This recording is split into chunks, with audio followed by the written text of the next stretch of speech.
Alright guys, do a video here. Got a little fire going. It's nice and cool out.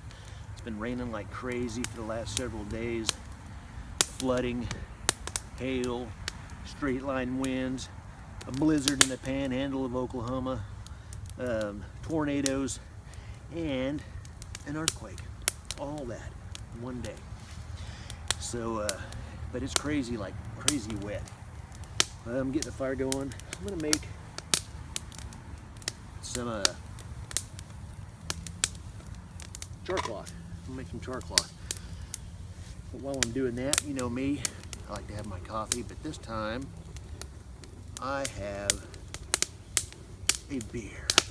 I'm gonna have a beer from our local state brewery here, Iron Monk. It's a pale ale. It's good stuff. They are a good brewery. Iron Monk. So here's to you guys, all my subscribers, new subscribers, everybody who watches, subscribed or not. Cheers.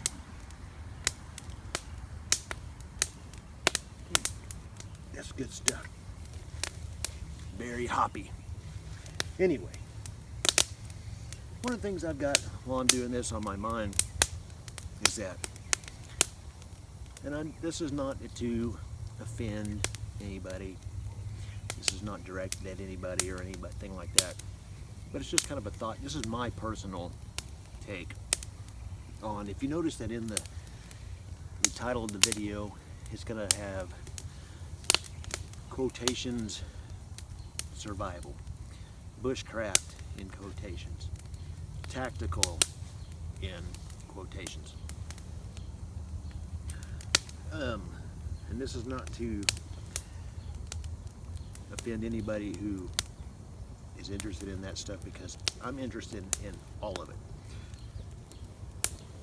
And I know that there's some videos and some channels out there that are exclusively bushcraft, exclusively survival, exclusively tactical. Like I said, I'm interested in all of it. And what I think about it is that there is something to learn from all of it. And no matter what you're into, if you're into bushcraft, you can learn something from survivalists. You can learn something from tactical operators and things like that. And vice versa. All of those can learn from something else, because I think of some of the survival thought process that I have is like, if there's ever a shit hits the fan situation, if it is a grid down, whatever type of situation is going on, whether it be civil unrest, grid down, EMP, whatever the situation is, because a lot of them all have certain elements of similarity of thought processes, and that's to protect yourself and your family and to survive as long as you can, and how to do that. We're not going to go into all that, but my thought process is that bushcraft stuff is cool. I like bushcrafting. I'm not the type of person who's going to go out to the woods and carve up a spoon out of a limb. If I have to, I will. If it's a necessity. I've never done it. I'm sure I could do it. I know practice makes perfect, things like that. And there's some people out there who I've seen on videos, they make some really awesome spoons out of limbs. I mean, they really do. But I'm not personally gonna sit there and just go out and just whittle a spoon or whatever. Me personally, I'll just take some forks and knives. And I understand that, in a certain situation, you might not have that stuff on you. I understand that. But that's not what I'm talking about. What I'm talking about is, like, building shelters, learning how to live off the land, plant identification for medical or edibles, and ones to stay away from. But also in survival situations. Survival, you kind of think about, if you're, depending on your term of survival though, There's the bushcraft type of survival where you learn how to live off the land, or there is like prepping for survival. I think those two go hand in hand, though, in my opinion. I think they go hand in hand. And let me get a couple sticks here. Throw this on the fire. So I think that they go hand in hand together, because what's going to happen when, let's say, if you prep all this food, dehydrated food, MREs, whatever, but you don't know anything about plant identification or even how to grow a basic garden, you know, things like that. That's where the bushcrafting part of it and living off the land and knowing that kind of stuff benefits the survivalist who just preps storable foods and things like that. See what I'm saying? Now I know that a lot of us have that, you know, same mentality like this, because we all have this, you know, a lot of us have the same kind of like basic skills and things like that, which, you know, you don't got to be an expert. Nobody's actually an expert. I mean, if somebody tells you they're an expert, oh, I'm a survivalist expert, you better check them out first, because even people who I think are experts will tell you that they are not experts. And then you can always learn something new and things like that. But that's my thinking, and this goes for the tactical guys too. You know, there's a lot of guys who, you know, because I'm a gun guy. I like guns, and I think guns are necessary, and it's one of our freedoms. But say if you're a tactical guy and you've got like just basically a survival kit for like a day or two or three, what are you going to do after that? You know, if you're out, if you're in a situation, if the moment's just right, you know, if you find yourself out somewhere, what if you're one single guy or something and you're needing to get out of the city you're in, and you finally do get out there, but you know you only have 3 or 4 days worth of supplies on you that you're carrying with you. What are you going to do after that, though? I mean, you're gonna hold people up for food, rob them, you know. I'm thinking long term, you know. I mean, because none of us wants to do that, because there's always going to be somebody else out there who's going to be quicker on the aim than you are. But long term, what are you going to do, though? I mean, that's where a tactical operator type of guy, military skills type of guy, can benefit, you know, from learning a bushcraft type of stuff. You know what I mean? To survive off the land, cultivate the land. If you find a spot where you can be for a little while, or if, let's say, just coming across edibles, knowing what berries to eat, what plant you can eat, and what not to eat, that kind of stuff, you know. Now I know some of them do, you know, in some military manuals and things, there are plant identification. There's much more than just in military manuals, though. Military manuals and survival is made for getting out of that situation, getting back to a normal situation. You know, it's not really a long-term survival thing for extended periods of time. Week, 2 weeks, 3 weeks maybe. But getting out of there as quick as possible, getting back to where you need to be. That's the kind of thought mentality. Now, bushcrafting and even survivalist, in a way, those two kind of bridge. Survivalist, you know, these terms are like kind of vague, but a survivalist, to me, branches on kind of both of those, brings them together. And that's kind of what I think, what I like to think of, is that all these things can work together as one thing. So when I think of things, I don't think of just one angle from a tactical, survival, or bushcraft, you know, type of situation. I think of, you know, different things. I think of all of it, bridging it together as one, and taking something from each one and benefit it to each one, because they all can. And a lot of it, you know, some of the basic stuff around it is all from the same thing. They all have a lot of the same ideas.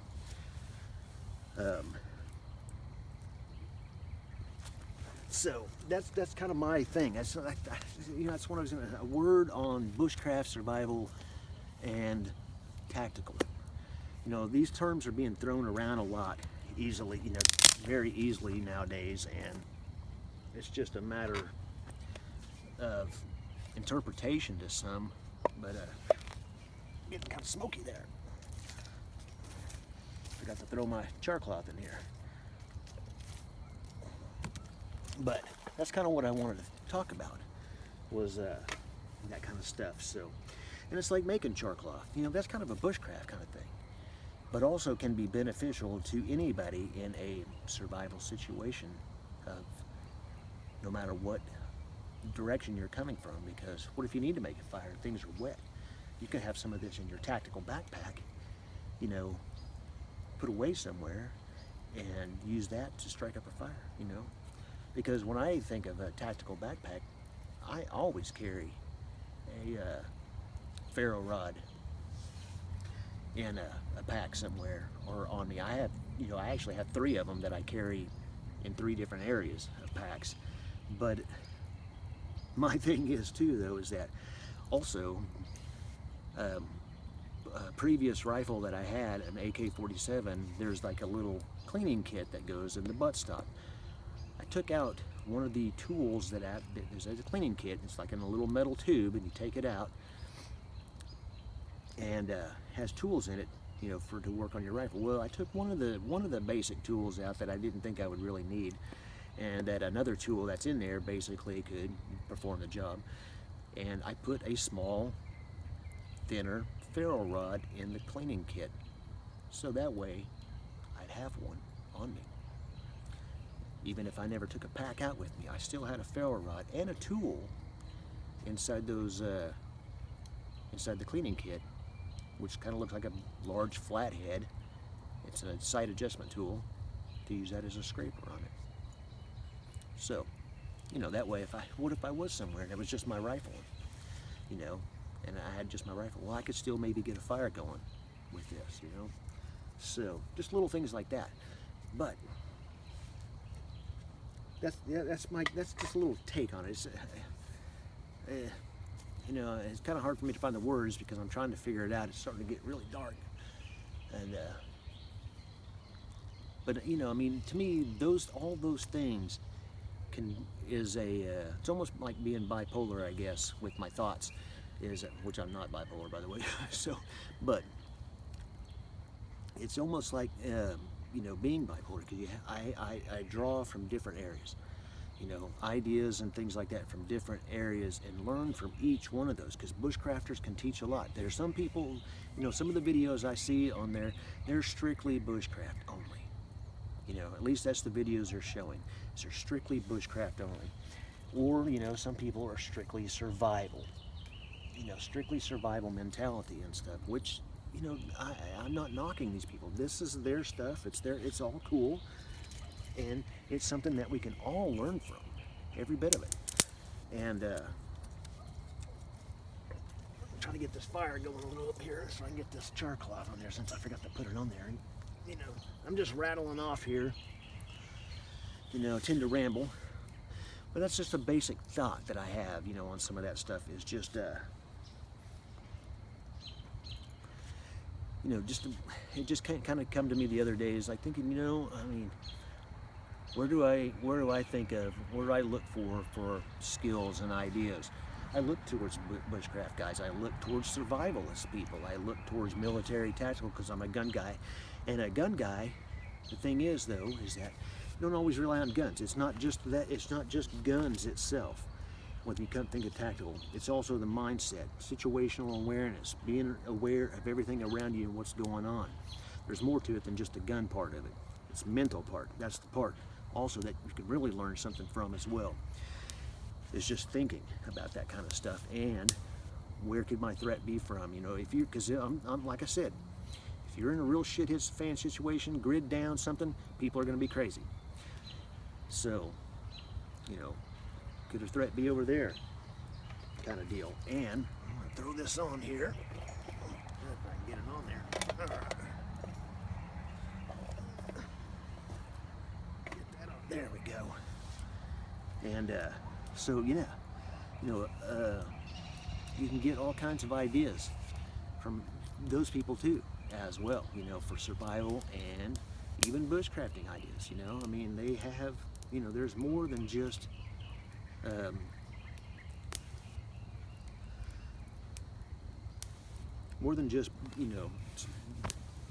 all three of those. Basically, there's more than just those to look at, but you can learn something from each one, and that's what I do, as what I think of. So it's like, I'm an outdoor guy. I like to go outdoors, get in the woods, just hang out, drink some coffee around a campfire and stuff.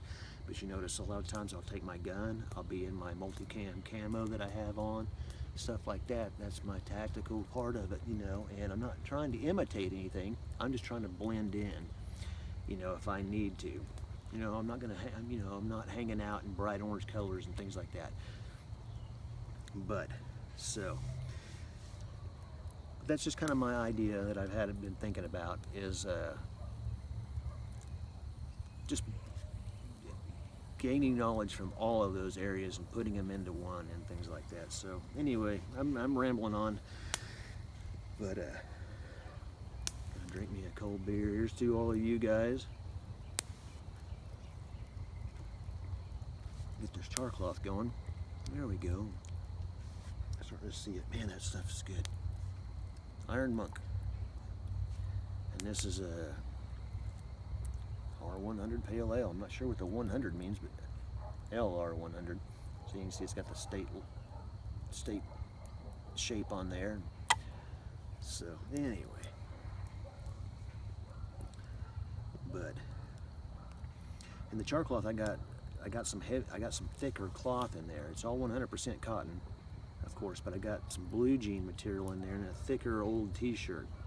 I've got some right now, but it's thinner stuff, and it works really well. But I want to be able to have something that maybe add a little bit more burn time to it or something like that. So I'm gonna pull it out and let it cool down now. So there we go.